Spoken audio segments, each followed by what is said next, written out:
SPF každý deň. Používanie SPF na tvári každý deň je jeden z najdôležitejších krokov v starostlivosti o pleť. Mnohí ľudia si myslia, že opaľovací krém treba používať len v lete alebo na dovolenke pri mori. Pravda je však taká, že UV žiarenie pôsobí na našu pokožku počas celého roka. Aj v lete, aj v zime, dokonca aj keď je zamračené.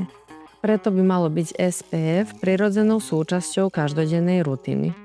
Slnečné žiarenie obsahuje UVA a UVB lúče. UVB lúče spôsobujú spálenie pokožky, zatiaľ čo UVA lúče prenikajú hlbšie do kože a spôsobujú jej predčasné starnutie. Práve UVA žiarenie je prítomné počas celého roka a preniká aj cez oblaky či okná. To znamená, že pokožka je vystavená poškodeniu aj počas bežného dňa, keď ideme do školy, do práce alebo sedíme doma pri okne. Jedným z najväčších dôvodov, prečo používať SPF každý deň, je anti-age ochrana. Dermatológovia často hovoria, že slnko je hlavnou príčinou predčasného starnutia pokožky. Dlhodobé vystavenie UV žiareniu spôsobuje vznik vrások, jemných liniek, pigmentových škvrn a stratu elasticity kože. Pokožka potom pôsobí unavenejšie a staršie.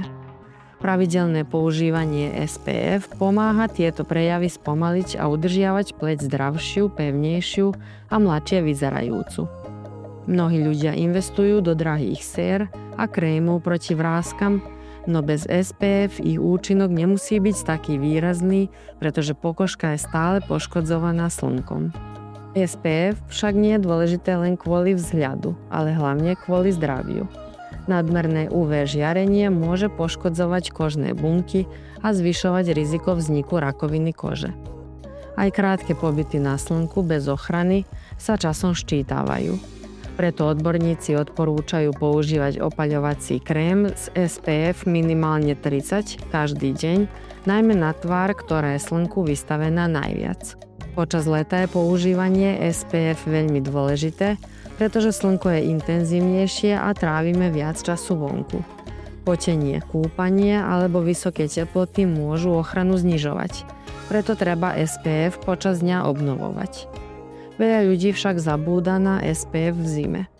Aj v chladnom počasí UV lúče stále pôsobia a sneh ich navyše odráža, čím môže byť žiarenie ešte silnejšie. Preto môžeme pokožku poškodiť aj počas zimných športov alebo pobytu na horách. Dnes existuje veľa druhov SPF produktov.